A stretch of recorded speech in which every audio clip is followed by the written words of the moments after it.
Sejam bem-vindos e bem-vindas a mais um episódio do nosso podcast Me Fale Mais Sobre Isso.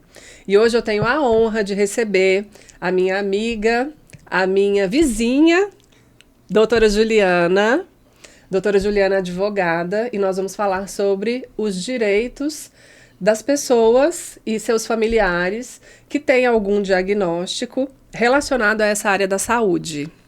Seja bem-vinda. Ô, Tati, obrigada, muito obrigada mesmo pela oportunidade, né?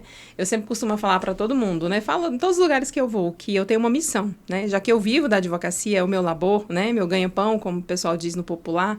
Então, a minha missão é passar informação de forma gratuita, descomplicada, simplificada, sem falar de lei, sem falar de súmula, sem falar de artigo, para não virar aquela canseira de você ficar ouvindo. Mesmo porque hoje em dia a gente está na era da tecnologia. E se você quiser saber a lei, você vai colocar no Google, rapidinho você conhece todas as leis que envolvem determinado assunto. Mas quando você está numa determinada situação, principalmente a família, ou que você recebe um diagnóstico, parece que você fica sem saber para onde ir. Eu me senti assim, até mesmo quando eu recebi o meu próprio diagnóstico, eu falei para você, Tati, eu estou anestesiada, eu não sei o que eu fazer. E eu passei por isso e eu me senti numa situação realmente de paralisia. A palavra é essa, paralisia. E eu desparalisei a partir do momento que eu falei com você e você falou, Ju, calma, calma, vamos ler aqui, vamos entender. E aí você foi me explicar como que meu cérebro funciona. E eu costumo brincar, por onde eu vou, que meu luto durou 4 horas. Porque foi o tempo de eu sair da sala da neuropsicóloga, que foi maravilhosa. Só que eu travei quando ela me passou uma informação. E aí, até eu falar com você, você falou, não, Ju, é isso aqui. Calma. Então, passar informação é isso, é para tirar as famílias, principalmente os pais, né, de crianças com diagnósticos de transtornos do neurodesenvolvimento no geral. Tirar eles dessa cegueira, dessa paralisia, desse deserto, desse desespero de não saber o que fazer. Porque a primeira coisa que as pessoas fazem, via de regra, é falar assim, poxa, eu preciso tratar meu filho. Mas como que eu vou fazer isso? Sim. E aí eles vão, nesse momento, procurar clínicas credenciadas na rede. A gente sabe que a qualidade das clínicas não são todas que têm uma qualidade espetacular, né? E a gente sabe que não são todas que têm vaga. Então, gera um momento realmente que a pessoa começa a tentar pagar essas terapias, se endividar, ou não sabe para onde ir. E é nesse momento que a gente entra. Ou então elas não fazem nada, né? Ou não fazem nada. Esse que é o pior. É o pior cenário. Sim. Esse cenário é o que mais me dói. Eu tive o ano passado, ano retrasado, um coleguinha da escola do meu filho. E a mãe me segue no Instagram, ela me acompanha. Ela falou, Ju, eu acho que eu recebi, a professora pediu para eu fazer uma avaliação que ele é autista. E eu falei assim, não negligencie a atenção da professora, faça a avaliação. Meu marido não quer deixar, porque ele disse que ele não é. Eu falei, tudo bem. Passou um ano, autismo regressivo. Nossa. Ele começou a perder habilidades. Ele era uma criança extremamente sorridente, ele era outra criança. E aí, até quando eu vi, eu falei, realmente, mudou. E aí foi quando ela buscou ajuda. Quando ela buscou ajuda, diagnóstico confirmado. E ali, naquele momento, houve outra paralisia. Meu filho não tem nada, eu não devo procurar ajuda. Eu não devo procurar tratamento.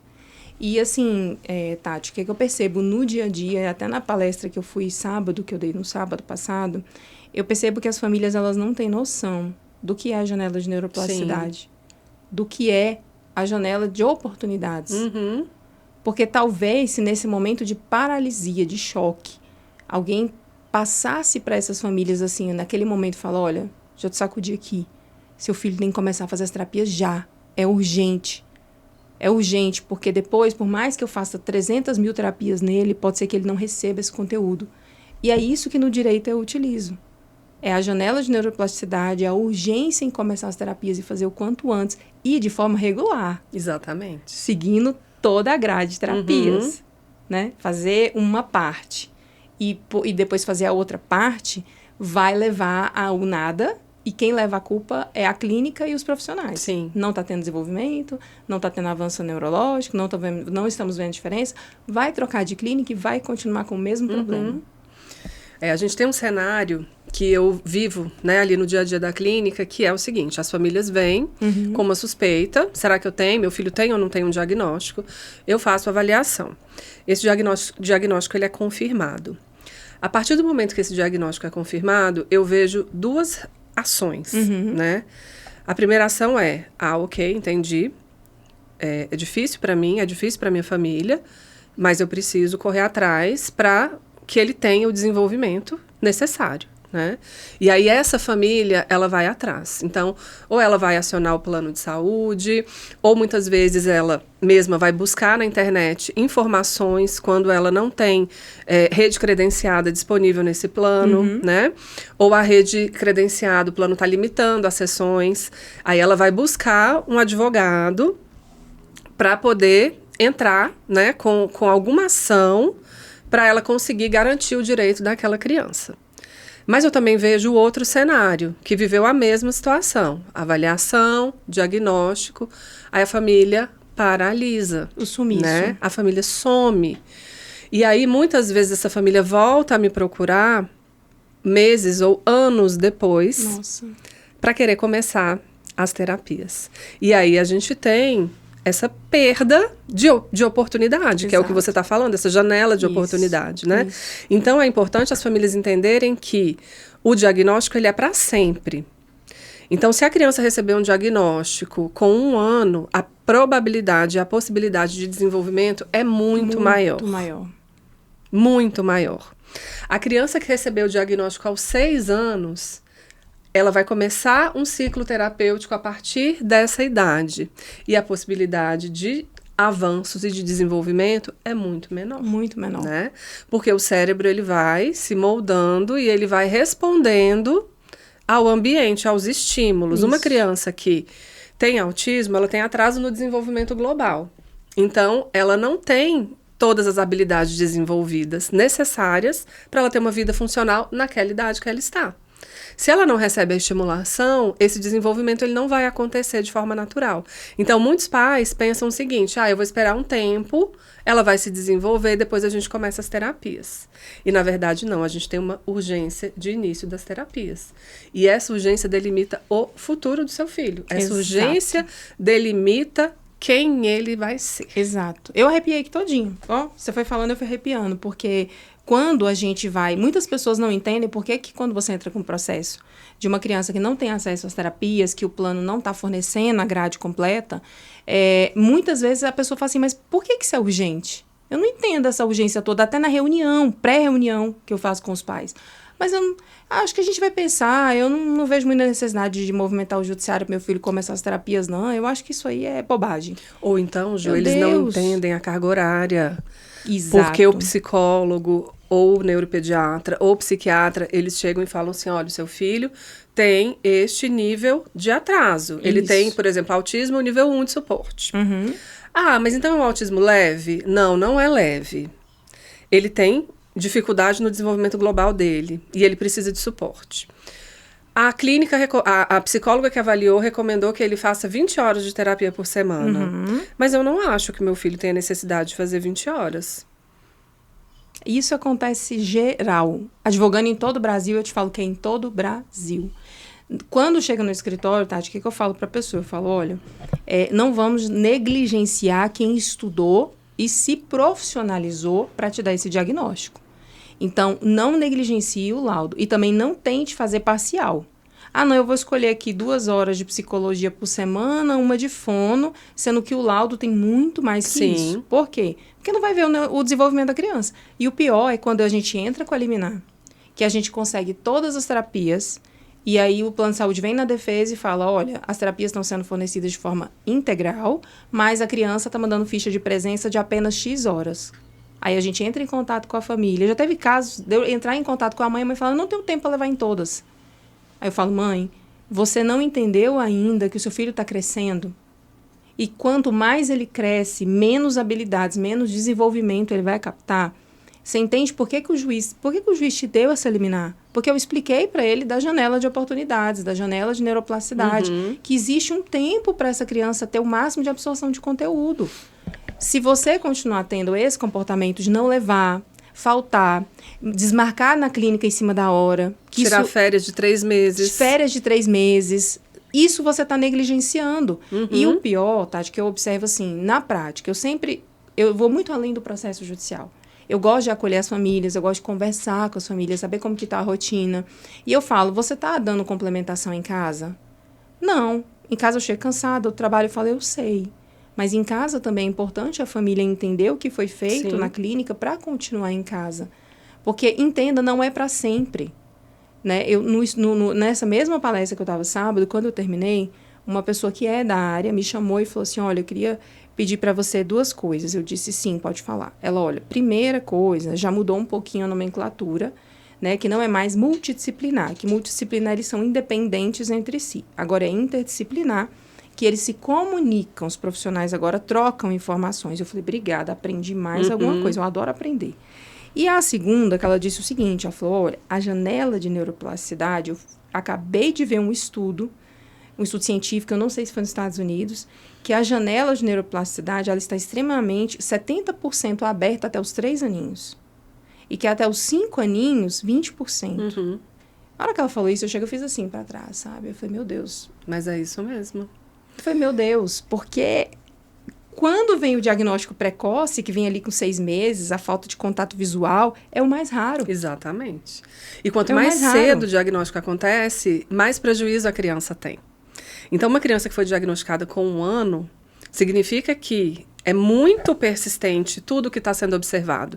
Que a dificuldade de desenvolvimento dela é muito latente, então está sendo visível. Quando a criança é diagnosticada, e aí, claro, a gente tem múltiplos fatores. Então, Sim. assim, eu estou falando de crianças, famílias que têm recurso, condição de buscar, de ter acesso a uma avaliação, Exato. ou ao neuropediatra, a um psiquiatra infantil, até o próprio pediatra, né? Porque no Brasil a gente tem realidades muito diferentes. Exato. A criança que foi diagnosticada aos 8 anos, ela apresentou menos dificuldades, digamos assim, né? O desenvolvimento dela foi acontecendo. Às vezes tinha uma área que tinha um atraso, outra área que tinha outro déficit, mas aquilo ali era passar desapercebido, né? Então, ela compensava de alguma forma. Pode ser cognitivamente, talvez ela não tenha prejuízos cognitivos, e ela foi se desenvolvendo. Perfeito. Então, isso tudo influencia, né, o processo. Precoce, é porque está mostrando muito cedo que assim, eu preciso de ajuda. E a partir do momento que recebeu o diagnóstico, tem que iniciar com as terapias. Então, o suporte inicial, ele é muito grande, sim. Então, a gente chega de 20 a 40 horas semanais, né, de suporte. Isso. Justamente para dar esse estímulo que a criança não está tendo de forma natural, com o ambiente. E aí, a gente vai diminuindo. Então, ela não vai fazer 40 horas pro resto da vida. Exato. Ela não vai fazer 20 horas pro resto da vida. É isso que eu falo pros pais. Só que a gente tem uma questão. Quem delimita essa mudança são os profissionais e não é a família. O que eu tenho visto hoje, na nossa realidade na clínica? Famílias que ganharam liminar, que lutaram para ter liminar. Conseguiram.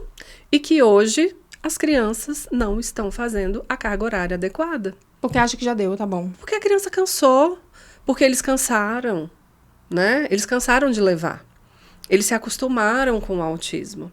Só que eles não estão entendendo que essa criança que tem 9, 8, 10 anos hoje, ela vai ter 15 anos daqui a pouco. Ela vai ser uma adolescente.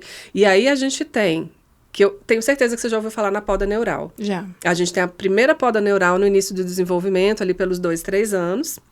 E a gente tem a segunda poda neural que acontece na adolescência, 14, 15, 16 anos.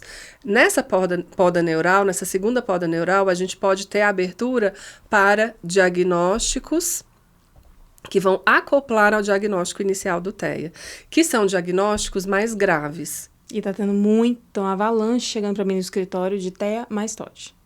TEA mais TOD ainda é no início do desenvolvimento. Tá chegando muito. Na adolescência, a gente vai ter o quê? Depressão, ansiedade, transtorno de personalidade. Então, transtorno de personalidade bipolar, esquizofrenia. Abre muita esquizofrenia na adolescência, na poda neural. Então, gente, é muito grave isso, sabe? A negligência das famílias, ela pode causar um prejuízo muito grande para o desenvolvimento dos filhos.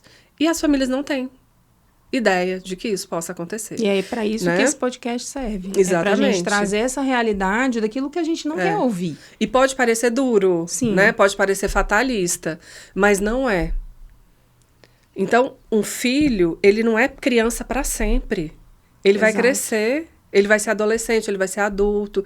E se ele não recebeu tudo que ele podia receber naquele período de desenvolvimento, ele não vai ser uma pessoa funcional, né? E os pais não são para sempre. Então, quem vai cuidar do seu filho? Exato. Né? Quem vai cuidar do seu filho quando você não estiver aqui?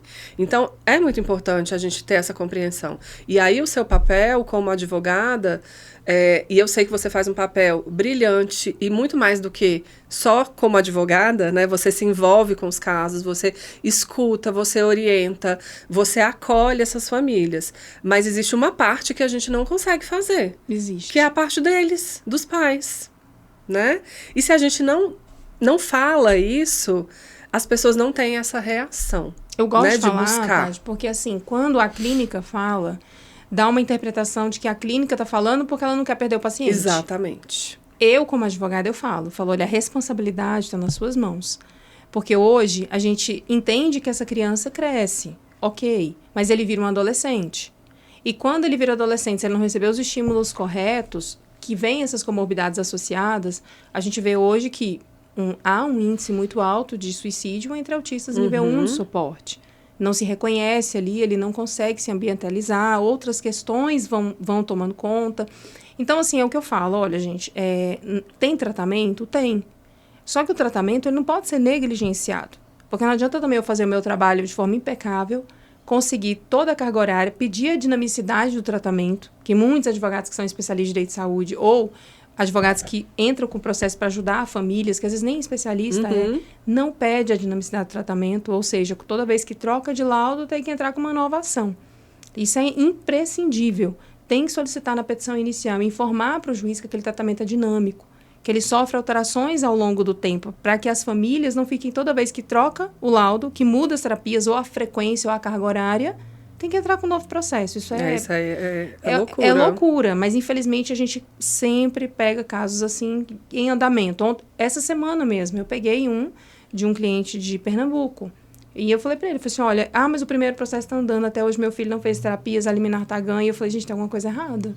Me dá o número do processo, segredo de justiça. Eu falei, não vai ter como, faz o download e me manda o PDF. Ele pediu, o advogado fez download e me mandou. Quando eu abri a petição inicial, não tinha dinamicidade para avisar para o juiz que esse tratamento ele muda ao longo do tempo e não tinha o pedido de bloqueio. Porque o bloqueio judicial é justamente para quê? Para que se o plano não cumprir, bloqueie o dinheiro e paga a clínica. Exatamente, para garantir que esse tratamento vai ser custeado. Aí eu entendi por que realmente ele ganhou a liminar, mas não consegue tratar o filho. E esse pai está assim, desesperadamente, com muita vontade de tratar o filho.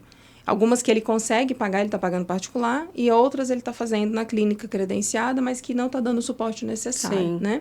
E isso eu percebo. E percebo que tem pais, Tati, que eles são muito, muito dedicados.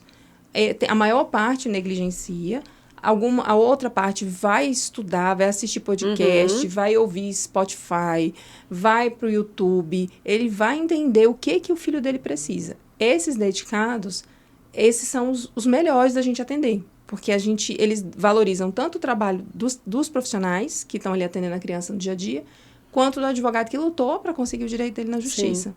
Mas o maior problema que eu vejo depois disso é quando consegue o direito na justiça, mas não consegue pagar a coparticipação. Como é que funciona essa questão da coparticipação? Ótimo. Vou beber uma água aqui e já respondo. Sim, senhora. A coparticipação é o seguinte, ela é reconhecida e ela é devida. Então, todas as vezes que você contrata um plano ou a empresa que você trabalha tem ali uma debita do seu contra-cheque ou você paga o plano, sabendo que se você usar, você vai pagar uma parte daquele tratamento, ela é devida. Não posso dizer de forma alguma que ela é indevida.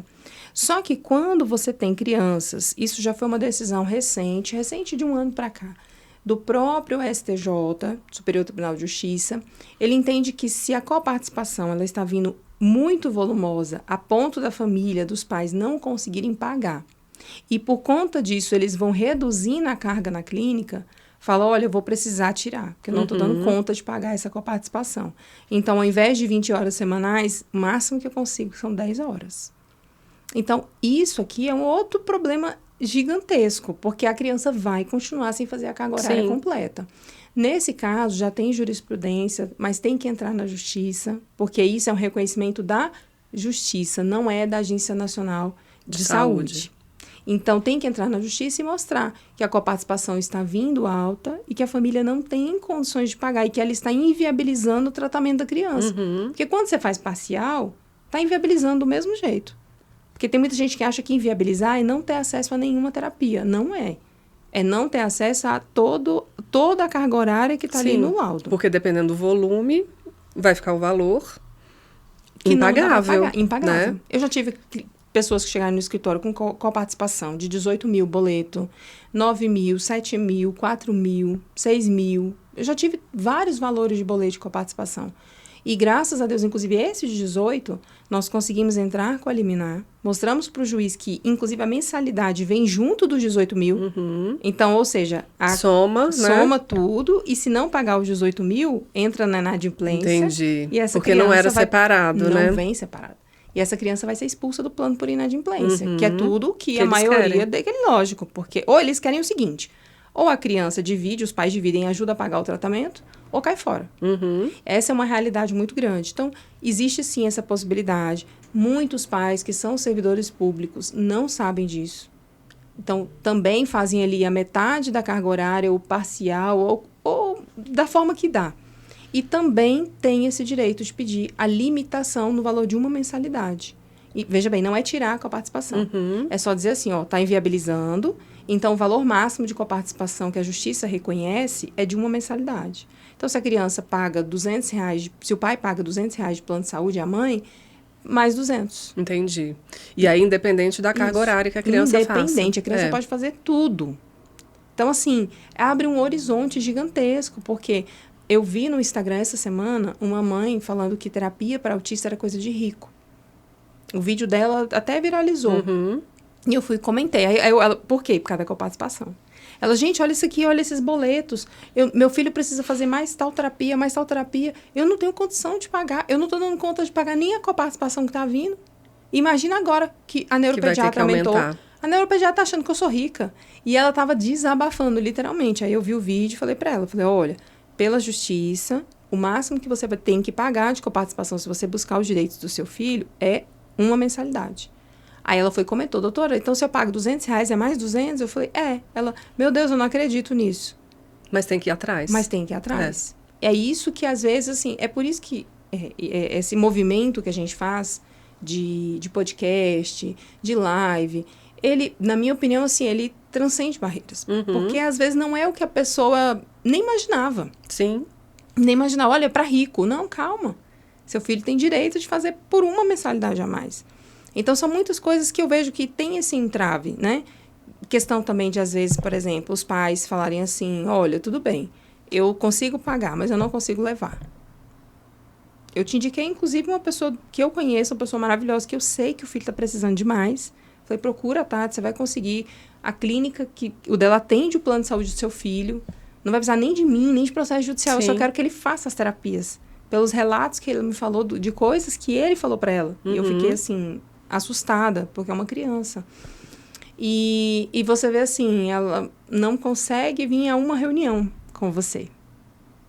Mas o tempo dele está passando. O tempo dele não volta. Além de estar passando, não volta, né? E a tendência é piorar o quadro, né? Então, as famílias também precisam entender isso.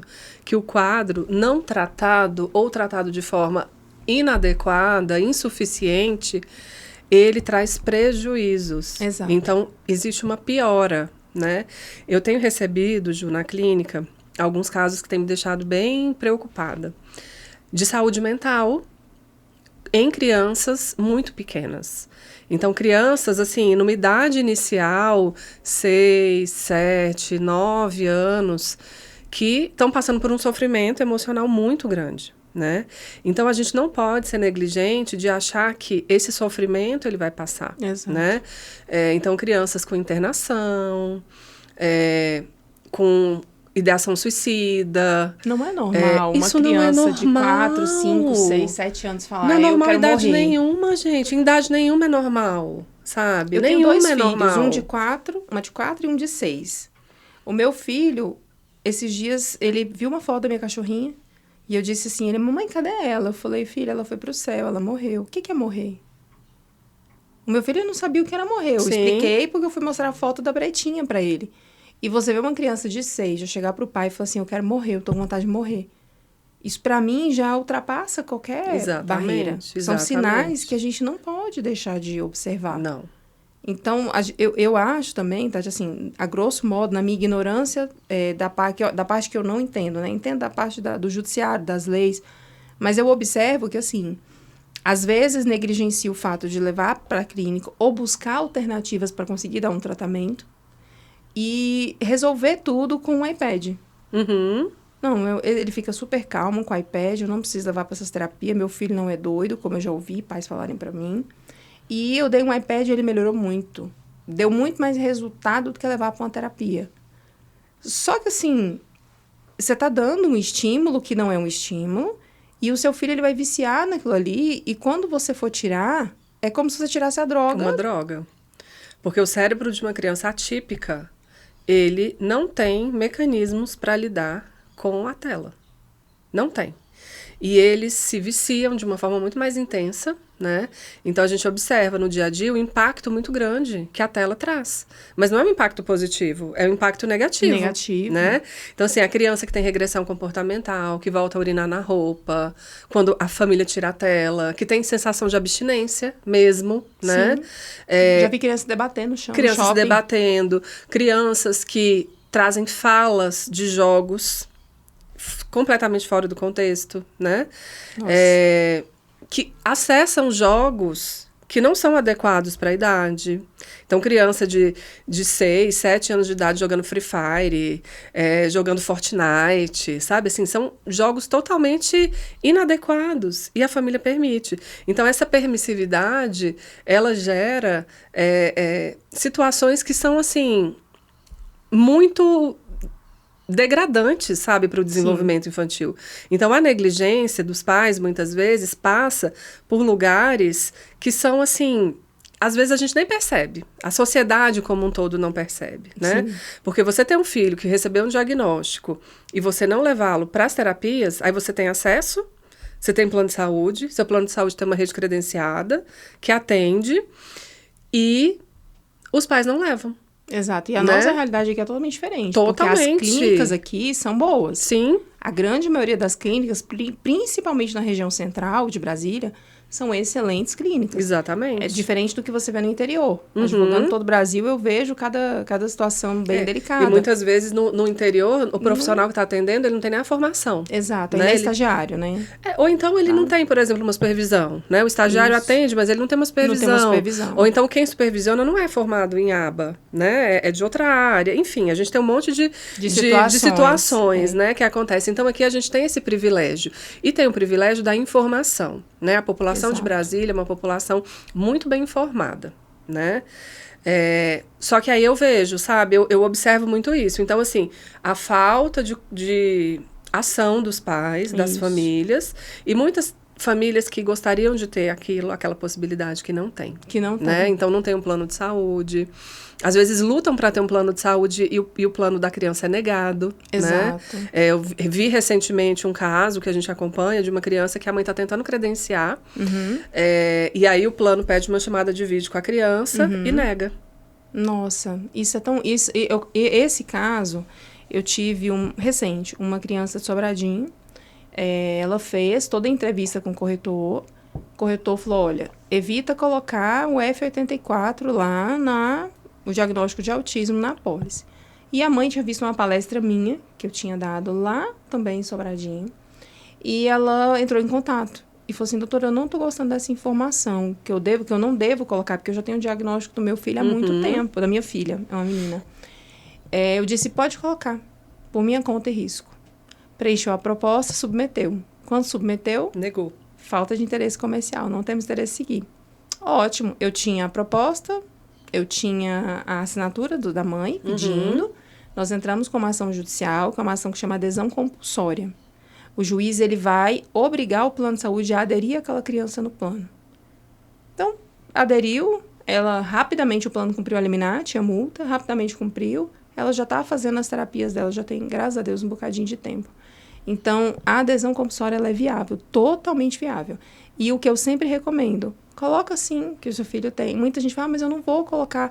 Mas na hora que você entrar, o plano vai fazer caça às bruxas. Exatamente. Ele vai buscar e ele tem mecanismos, se tiver laudo, diagnóstico, ele tem mecanismos para descobrir. Saber. E eles trazem o momento, eles trazem às vezes até foto do documento, dizendo assim, olha, tinha conhecimento e não relatou.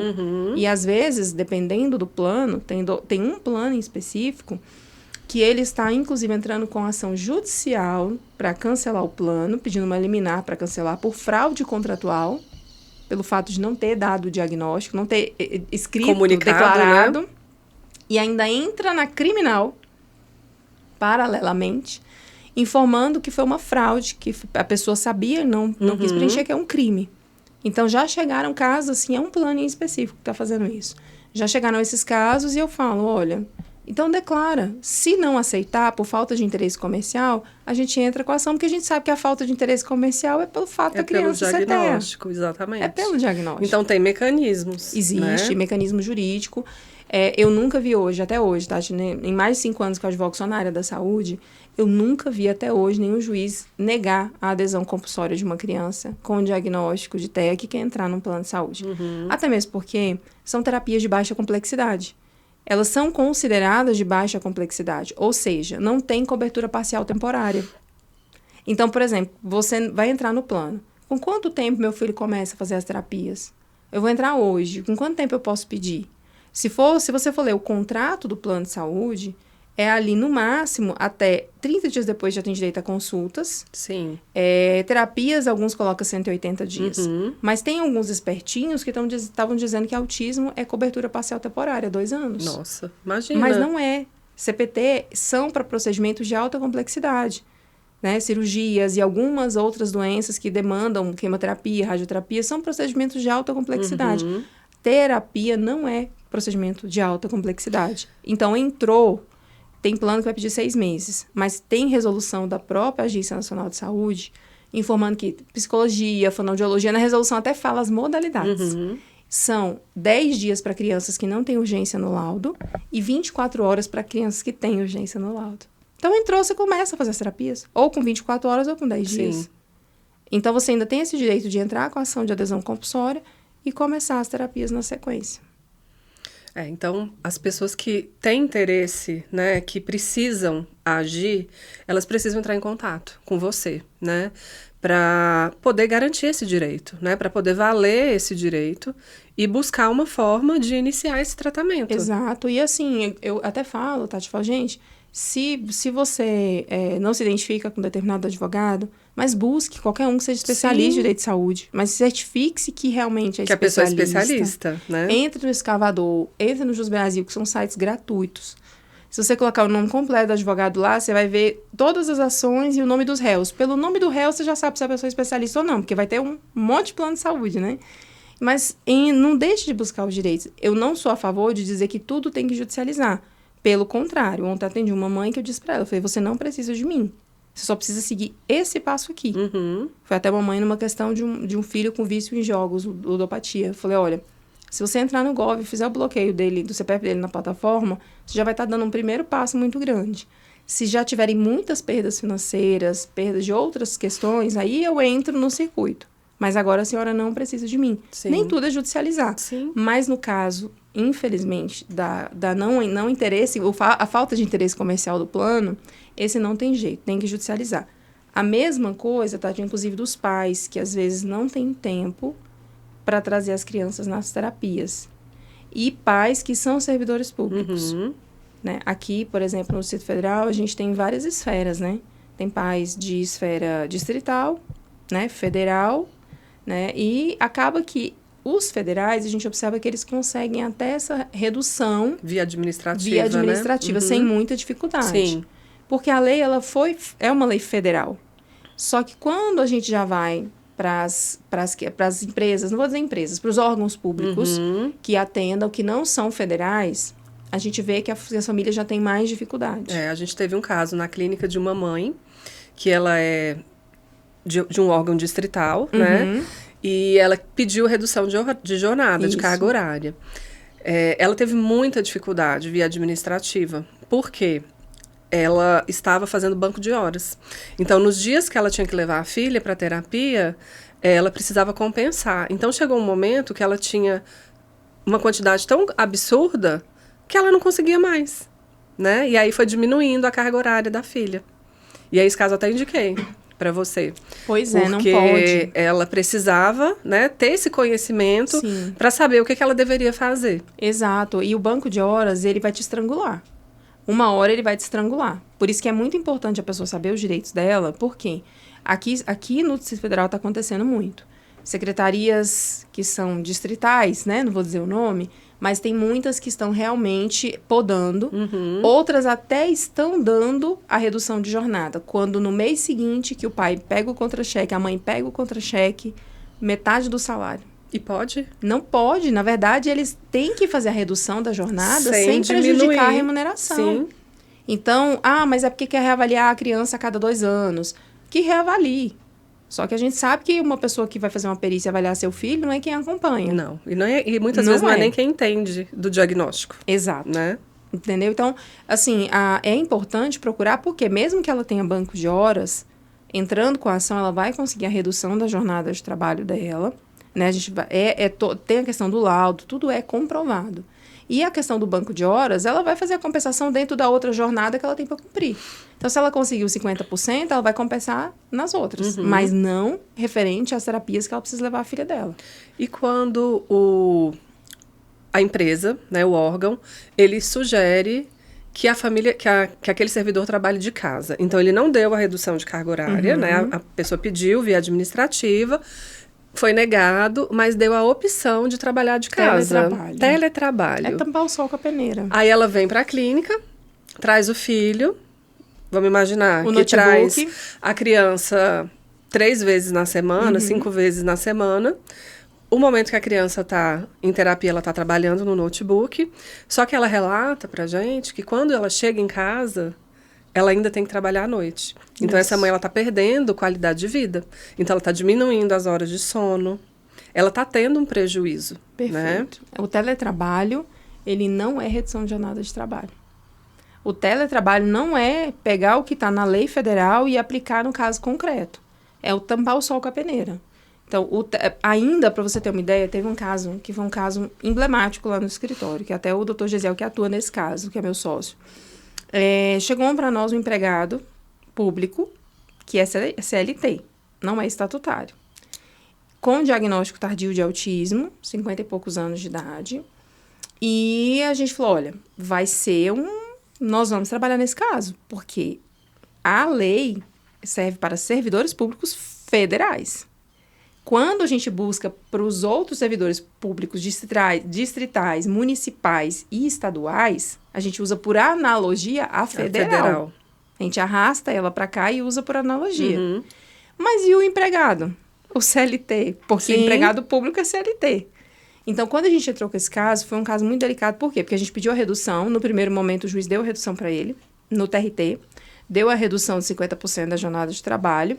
Só que começou dentro do órgão público, a médica do trabalho começou a perseguir ele. Ela soltou um documento informando que era, inclusive, para fazer a avaliação pregressa dele. Para justificar se os problemas de interação social que ele tinha dentro da empresa não era por conta do autismo. Ou seja, perseguição. Isso é perseguição. Não é porque você apresenta um diagnóstico que fala, olha o passado dessa criatura aí para ver. Foi isso que ela fez, documentou, inclusive. Ele nos apresentou esse documento, a gente levou no processo, porque ele se sentiu acuado, perseguido. Então, os outros 50% presencial, a gente conseguiu trazer para o teletrabalho.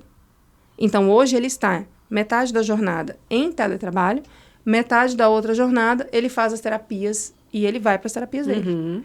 A mesma coisa da mãe. A mãe é tão delicado, Tati, porque como que você vai terminar uma sessão, vai chamar ela para conversar, sendo que você sabe que ela está trabalhando, ela está no computador. Exatamente. Como que você vai dar uma devolutiva? Às vezes ela está numa reunião, né? E assim, ela está trabalhando num local que não é o local de trabalho dela, é uma clínica que tem criança, que tem grito, né? Você sabe como é que funciona o nosso dia a dia. Então, assim, a pessoa ela está exposta a um ambiente que ela precisa estar ali concentrada, sendo produtiva, muitas vezes respondendo uma demanda, mas Sim. não A é um chance ambiente dessa adequado. mãe adoecer é é muito altíssima. grande, né?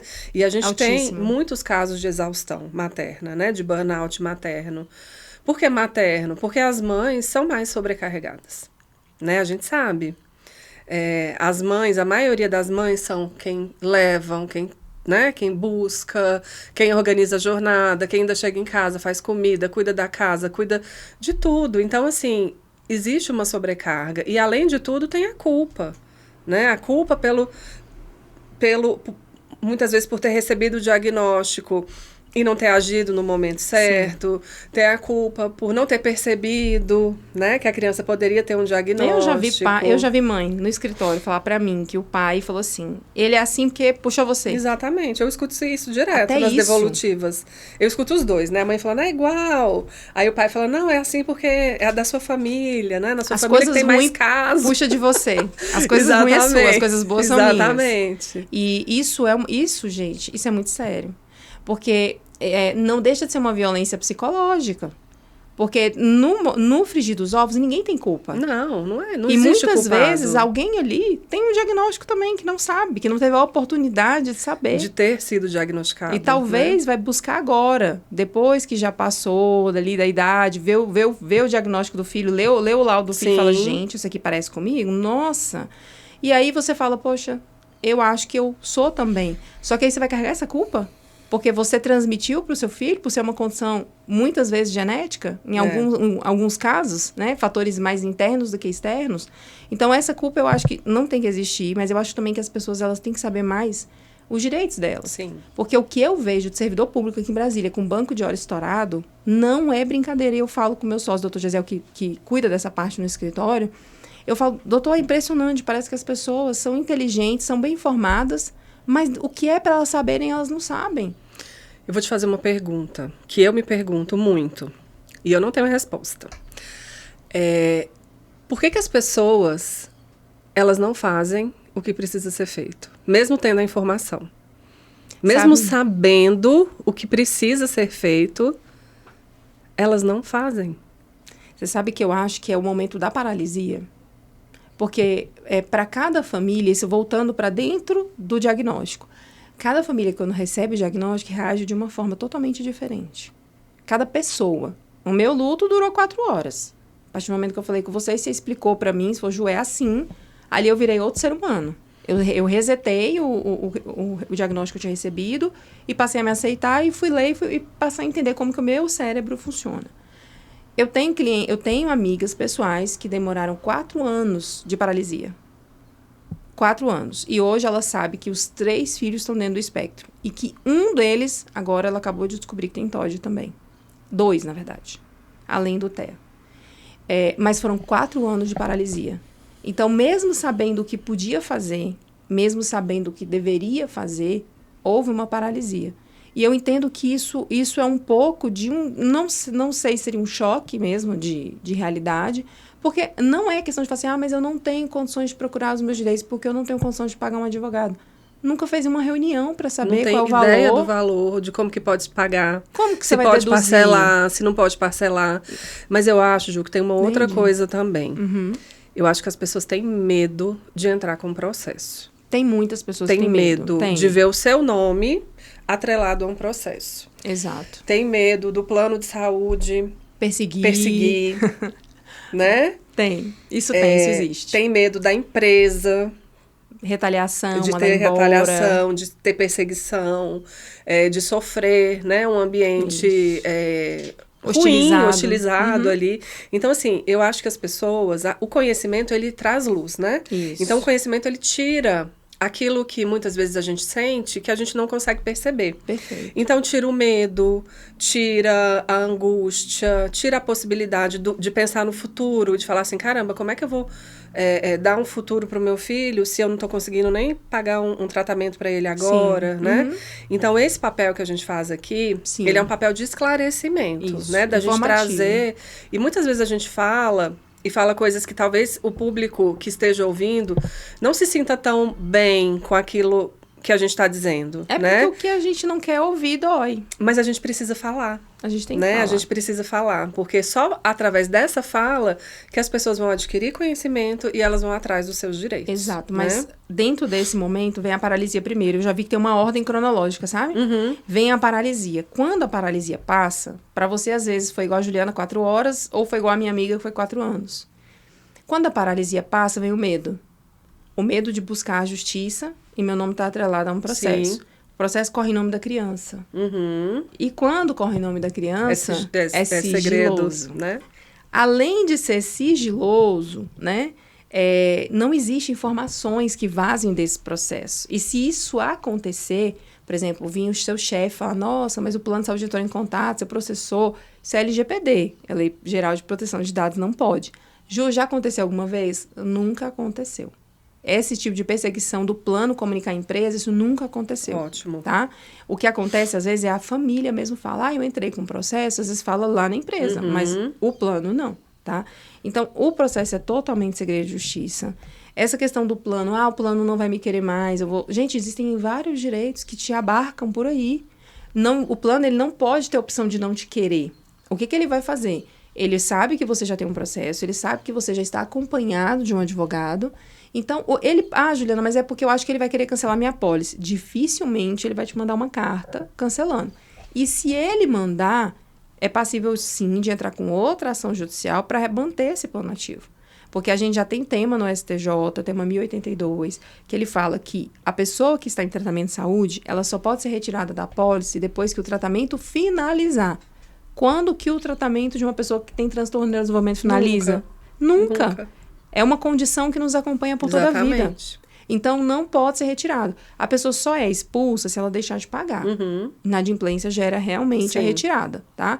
Aí tem muita gente que fala, doutora, mas aí o plano aumentou demais. Eu acho que é retaliação, porque eu entrei com o processo. Falo, gente, vamos fazer Aumentou uma portabilidade. Aumentou para todo mundo Aumenta também, para todo né? mundo. Não aumenta só para aquela pessoa. Aumenta para todos. Só que existe também, a partir do momento que vai aquele aumento anual. O aumento anual, ele vai subindo, subindo, subindo. Se ele não for abusivo, vai chegar um determinado momento que você pode fazer a portabilidade pela ANS. Não com o corretor. Com o corretor não tem portabilidade. Sim. Você portabiliza, vai para um plano que vai ser mais acessível, que vai caber mais no seu bolso. Existem N mecanismos para você tirar esse medo da frente. E tem uma outra coisa também que eu tenho observado, que muitos planos, eles têm entrado em contato diretamente com a clínica e a gente faz tratativas diretas. Né? Então, por exemplo, a gente não atende um determinado plano.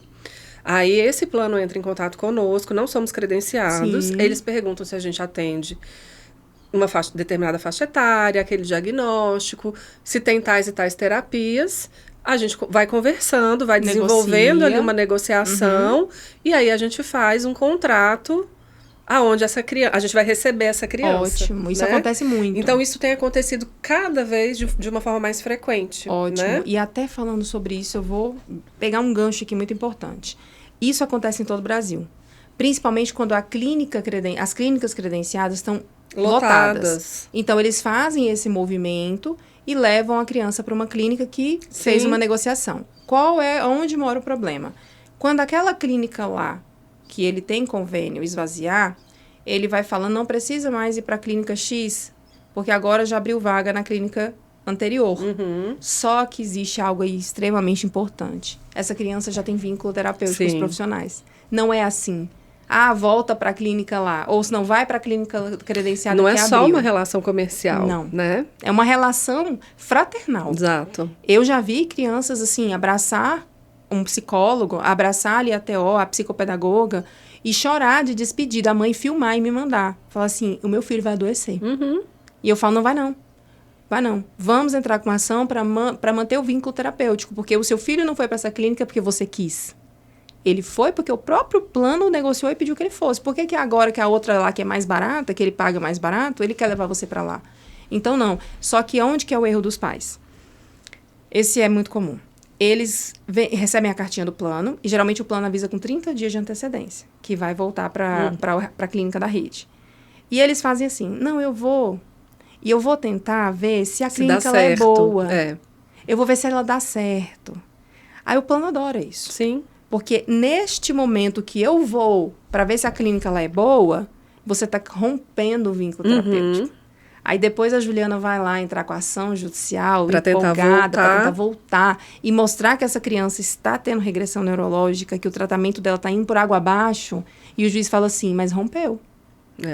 Ela foi para outra clínica, houve um rompimento. Quando isso acontece, a família tem que agir de preferência antes do rompimento ou logo após o rompimento.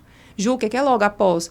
Eu falo 30 dias. Eu não fico com uma margem maior que 30, porque senão o próprio juiz, ele dá a decisão e fala, mas a família foi avisada com 30 dias, já se passou mais X dias e ela não fez nada?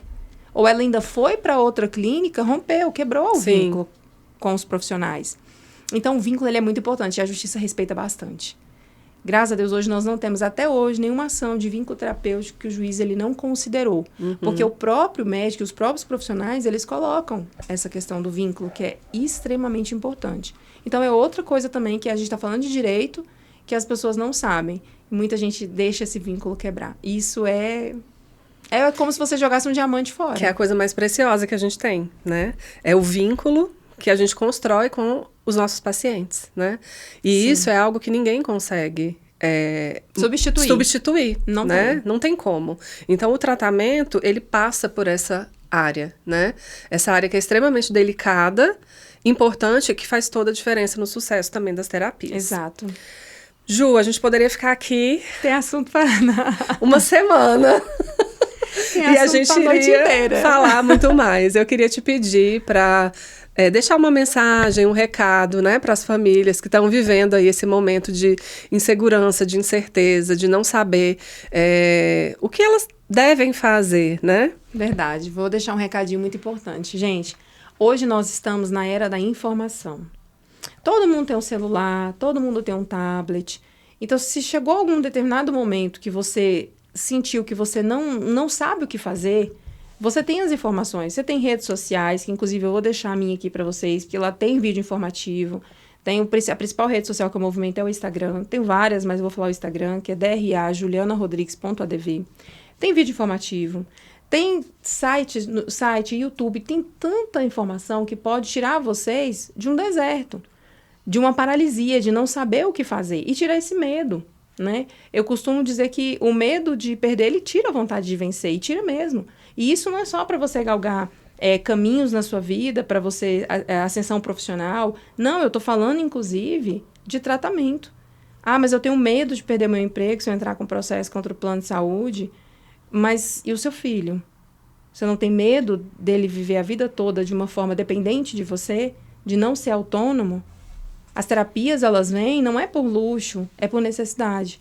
É porque quando o seu filho tem essa necessidade, você vai tratar ali o mais intenso possível, para se um dia você envelhecer, porque nós envelhecemos, nós morremos, você fala, meu filho consegue se virar sozinho, ele é autônomo, ele é independente, ele tem uma vida totalmente dependente. É para isso que a gente luta. Eu luto para isso, os profissionais de clínica lutam para isso e os pais lutam para isso, para a criança ter acesso a um tratamento completo. Então, não fique nesse deserto, busque informação, seja ativa, porque o direito, na maioria das vezes, ele está aí para estender a mão de quem o procura. É isso. Maravilhosa, né, gente? Sigam a Juliana, a gente vai deixar aqui no rodapé do nosso vídeo as redes sociais dela. Se vierem, né, fazer uma reunião presencial, passem aqui na nossa clínica para tomar um café e a gente também se conhecer. E não deixem de se inscrever no nosso canal para você receber os próximos vídeos. Mande as suas dúvidas, coloque aqui nos comentários e nós vamos responder vocês. Nos vemos em breve. Tchau, tchau. Tchau, gente.